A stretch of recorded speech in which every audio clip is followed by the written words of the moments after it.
My name is Paul, and I am the voiceover for a ministry provided to you by Kym Coan at God is Government called Your Daily Bread, taken from Christ's teaching of the Lord's Prayer in Matthew chapter 6, verse 11.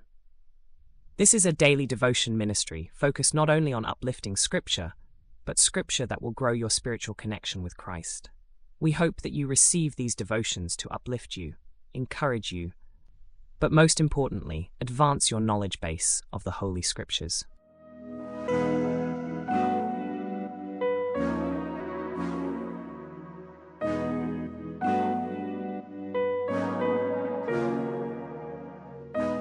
Today's focused discussion will be on understanding God's provisioning of the keys to our inner kingdom.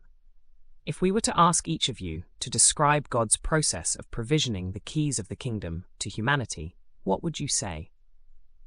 I am not sure that many pastors of churches today would or even could answer this question with any authority. Would you believe that the provisioning occurred at creation itself? In order to be able to not only accept the keys of the kingdom, but use them, we must understand how the provisioning of them by God occurred. Without this understanding, we will not be able to build the process of utilizing the keys of the kingdom to obtain the absolute power that God intended for each of us to have in our physical life form. I have written about the process of provisioning and looking at the 7, number of completeness, keys given to mankind in order to know, accept, and live by the keys of the kingdom in a book titled The Keys of the Kingdom. This may be the first time in our lifetimes that this subject has been laid out in a manner which we can understand some of the riddle of the scriptures. We can tell you that this subject is in direct revelation through our research and understanding of not only the ancient scriptures, but in tremendous amount of prayer and meditation, listening to what we have been told to write. We can say that this subject is key to our absolute power provided by God to have the dominion intended for us on earth. Without understanding and using these keys of the kingdom, we will not control or have dominion of the activities on earth while in this physical life form.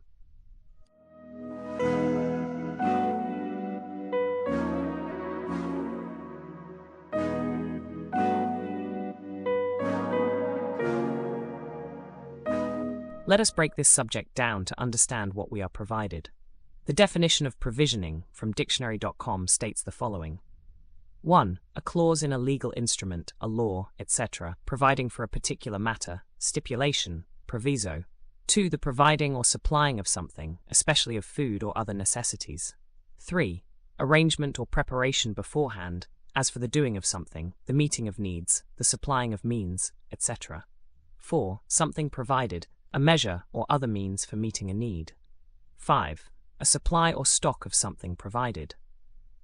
We stated earlier that God's provisioning of the keys of the kingdom occurred at creation. Based upon the definition above, you will see that provisioning happens before a need and typically at the beginning of something. So, it is with these keys. We had to have the ability to access the keys of the kingdom to be able to use them. And in order to have that ability, God had to provision us with that ability. So what are our God-given abilities that allow us to access these keys of the kingdom? When we look at the process of accessing the keys of the kingdom through God's provisioning, we find the elements of the provisioning that God provided at creation. In order to understand this, let us look at the process of accessing anything that has been provisioned, regardless of the reason, just the process. Before we get into the process of accessing any provisioning, we must understand that the provisioning has been set up in order to access. So, how did the provisioning get set up?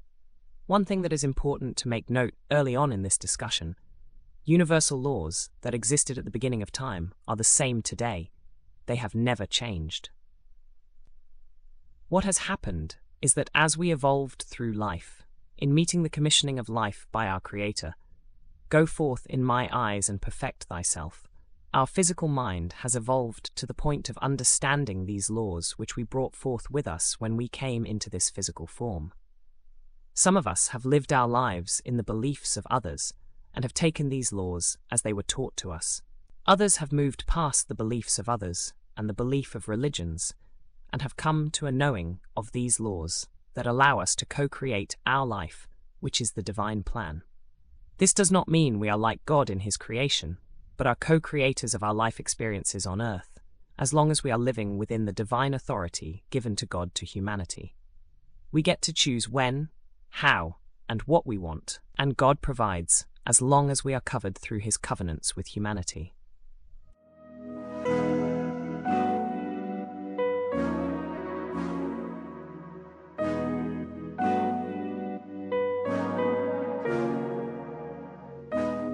We discussed in previous books of this God is Government series about God's government, His sovereign authority given to humanity to rule over this earth underneath His government, dominion, and that all things are provided with Jesus at the beginning, in the middle, and at the end of all life experiences, His ordained order.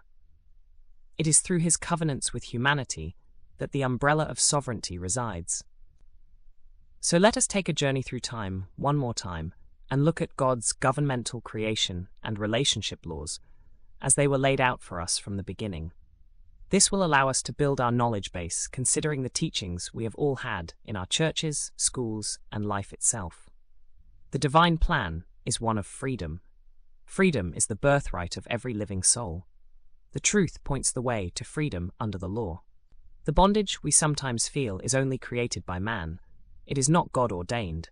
It is through our soul, universal communication system, that directs our mind, physical communication system, to achieve that which is given by law under God.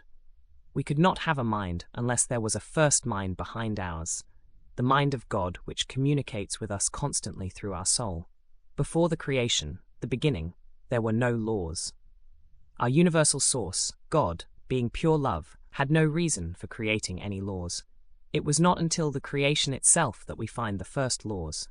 It is in the ancient writings and biblical translations that teach of the lesson of life, of individuality, and the relationship of the individual to the universe. These writings show that our source is perfect, but a source that works through laws. Therefore, these laws must be perfect, but it must also be entirely impersonal.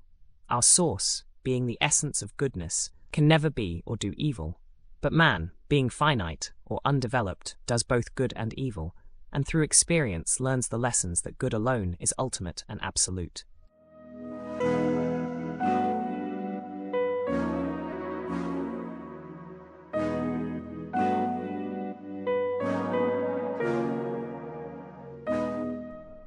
What is law? It is interesting to me that the definition of law is as difficult in defining as is the definition of life, so to speak. When we look up the word law in a dictionary, we find several different definitions of the same word, depending on what subject we are looking at: courts, nature, science, biblical, etc. Instead of including herein each different definition, we have looked to the commonality of all the definitions, and developed a comprehensive definition reflecting their commonality herein. We have provided reference so that the entire definitions could be reviewed. Law is defined as a system or collection of rules, whether it be in the form of regulation or principles established in a community by some higher authority and applicable to its people, that is regarded as governing the structure or the relationship of an element in the structure of something to the authority, to another element, or to the community as a whole. So as we look into today's society and the past for how things operate in this world, we should not look for things labeled as laws. In fact, we should look for the relationships existing between authority, our source or God, the elements, energy at its basic form, and the community, universe as a whole. It is in these relationships where the system of rules has been given to us to know the truth of life and to govern life on this earth. For if we were to live by these rules, we would need no other laws. Laws, as we know them to be, are labels made by humans and not our source. Our source tells us how we should manage the relationships between authority, elements, and community to live a life in spirit.